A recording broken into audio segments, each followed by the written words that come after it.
Hello, everybody. Tim Manning here. I'm gonna try to keep this short, but this video is, let me take my sunglasses off, about I want to go over the must do's if you're looking at running print advertisement.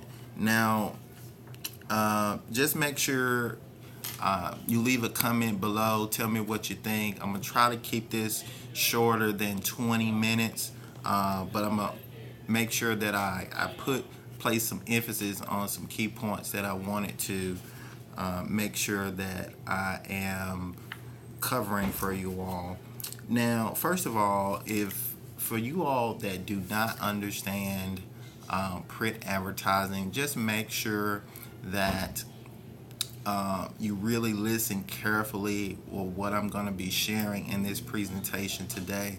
I'm going to try to keep this recording up. I'm not sure how long I'm going to keep this live stream recording up. So just make sure you be attentive, because of course, the print advertising industry is changing drastically due to what's going on in digital, right? And you really want to make sure that you do these must do's, and I put a link in the description of some more information about print advertising. If you want to assess that, just make sure you go ahead and access it as soon as possible, but because like I said, I'm not sure how long I'll have this particular recording up. Now, first of all, for those of you all that don't know who I am, my name is Tim Manning, and as an online entrepreneur, I have several businesses, but this particular channel that you're watching this on is a content channel that I've created for my consulting practice. Now, let's go ahead and get into the content. Now, right now, I have a particular magazine. I'm not going to show the front of it, but this is a particular magazine. And when you're looking at running a print advertisement, you want to make sure you understand, number one, is the distribution capability, the distribution capability of the print company. So what do I mean by distribution capability? You want to make sure that the print company, whether it's a magazine, a newspaper, they're actually distributing to the audience in which you desire to actually reach, right? Now I want to make sure that I'm actually live. Let's see here. I should be live. Yeah, so I am live streaming. I just wanted to make, sometimes this technical stuff is challenging, but just to let you all know, a side note, I'm kind of using a DJI for my live stream because I'm testing out their gimbal that I just bought a few days ago. So I apologize if the footage actually interrupts or anything. So, okay, going back to my point, just making sure that the distribution capability of the company is towards your target audience, right? So if you're targeting seniors, and most seniors are more inclined to read a print advertisement, right? You want to make sure that company is able to distribute to them, right? So if you want some more, if you want to know, like, well, how do you know that? Well, call the company, or before you put a print advertisement in, just say, well, what is your average demographic of not just readership, but actual audience, right? Because you have, like, on the online world, you have what you call depending on what platform you're on, but you have the audience reach, right? But you also, the good thing about digital is that you can actually track a lot of the big metrics, right? And there's not necessarily a way for you to do that in print advertising. So that's the reason why you would have to call the company to be like, okay, well, you all distribute to, so many households, but just because you distribute to this many households, that doesn't necessarily mean that your ad is being seen, right? So you want to at least get those numbers so you can actually calculate, okay, well, what is my potential ROI on this print advertisement? And that leads me to the next thing. Once you get the data from the company, you need to set a target ROI goal from your initial investment. So what does that mean?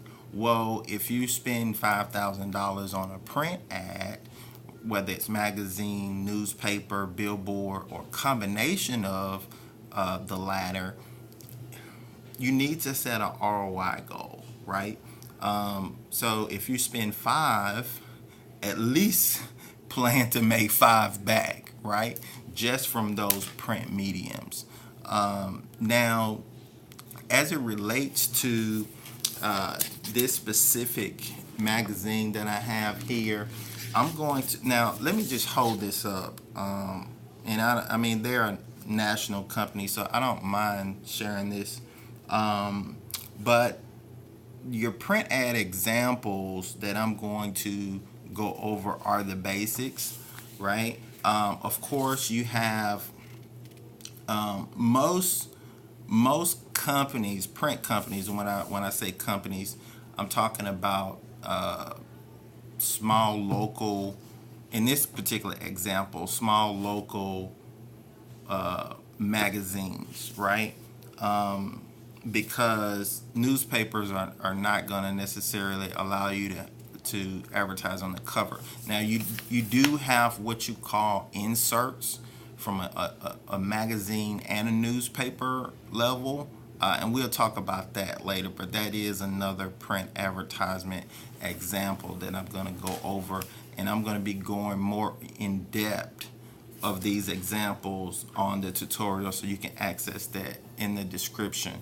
But the back is, of course, is one of the most used print advertisements, and this is an advertisement of Mercedes-Benz. If you all can't see this, but this is probably one of the most expensive advertisements in print media. So if you can afford this, assuming it's the right company, well, what I mean right company is they have not just a huge reach, but people actually care about their issue, their magazine issue. So just make sure that you are in a position to understand this. Thank you. The other thing I wanted to cover was the ability to make sure that this is, how can I say this? This is an asset and not a liability, right?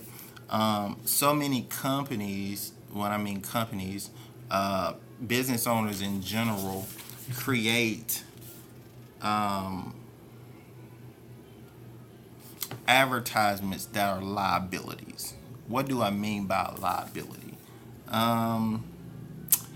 It brings you a it's an ego ad, right? What I mean by ego ad is I was talking to this particular business owner one day, and I was kind of doing a survey of one of my software projects I'm working on, and I told her, I was grabbing some breakfast at this well-known restaurant, and I told her I saw your ad in the this newspaper, and she was like, oh, okay. And I think I've known a little bit about her business. I don't shop there because she's in the women's niche, right? So she was like, yeah, we got to get the word out.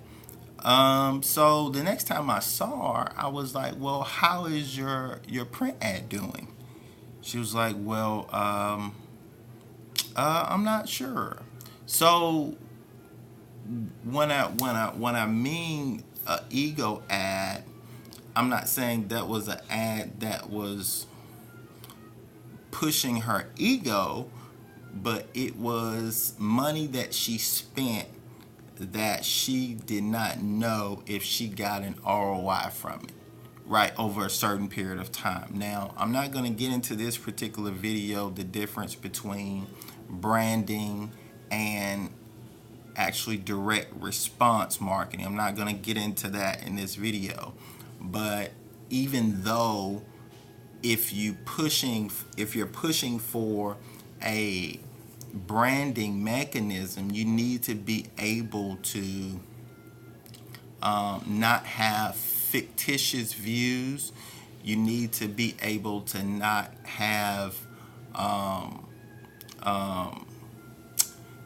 the ego when creating the ad, if that makes sense. Because even if it is something like a billboard, you want to be able to say, okay, well, if somebody sees, if you're in the ad, just say for instance you're running a billboard ad and you got your face on the billboard, you don't want people to just say, oh, I saw you on the billboard, right? And they don't know anything about your business, right? That's an ego ad. Why do I say that? Is because they recognize your face, which is good, but they don't know the message you had in the billboard, right? So that's what I mean by an ego ad. So you can get the back cover. You can most of the times you're not going to be able to get a front cover ad on any magazine, but you also have full page ads that are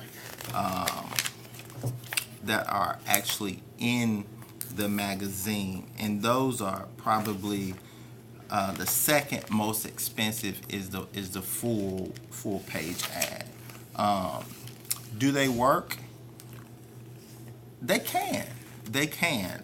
Even though print is dying, they still can work as long as you, like I said, do the basics of making sure that you are calling the company, make sure their reaches, where it is. Because most of the times, if I was doing any print media, I wouldn't just do it for 1 month. Or because sometimes, well, some companies won't allow you to market even for 1 month, right? So you want to make sure that whatever your test phase is enough time for you to get the data that you need, right? And the data is not just the data from the company, but the data from your audience, okay? And I'm gonna go into more in depth of what I mean by data of audience in the tutorial, okay? So I'm going to be doing another one of these live streams, but it's going to be probably in the next coming days. So just make sure you access the link below and watch the tutorial, and I look forward to seeing you on the next one. Leave a comment below, like, dislike, tell me what you think. If you have any questions, leave them below. But I look forward to seeing you on the next one. Have a great day.